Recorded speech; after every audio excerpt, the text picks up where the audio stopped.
পৃথিবীর এই বন্ধুর পথে বন্ধু হয়ে গো থাকো,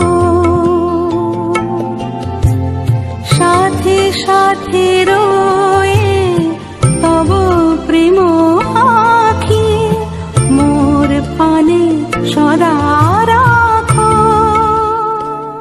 প্রভু যীশু খ্রিস্টের সুমধুর নামে আন্তরিক অভিবাদন। মথিলিখিত সুসমাচার 3 অধ্যায় 11 পদ। আমি তোমাদিগকে মন পরিবর্তনের নিমিত্ত জলে বাপ্তাইজ করিতেছি বটে, কিন্তু আমার পশ্চাৎ যিনি আসিতেছেন তিনি আমা অপেক্ষা শক্তিমান, আমি তাহার পাদুকা বহিবারও যোগ্য নহি। তিনি তোমাদিগকে পবিত্র আত্মা ও অগ্নিতে বাপ্তাইজ করিবেন।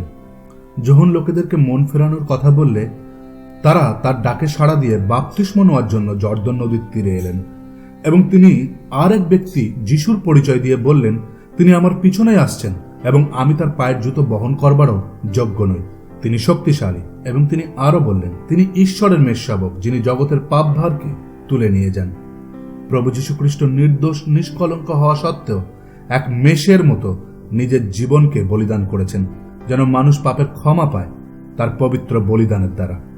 তিনি মৃত্যুকে জয় করে তৃতীয় দিনে পুনরায় বেঁচে উঠেছেন, এবং মানুষকে এখন ক্ষমা করবার ও দণ্ড দেওয়ার ক্ষমতা একমাত্র তার কাছেই আছে।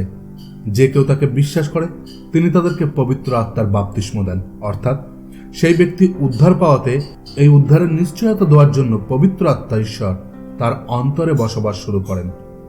আপনিও উদ্ধারের নিশ্চয়তা ও পবিত্র আত্মার বাপ্তিস্ম যেন লাভ করেন, ঈশ্বর আপনাকে সাহায্য করুন। ধন্যবাদ।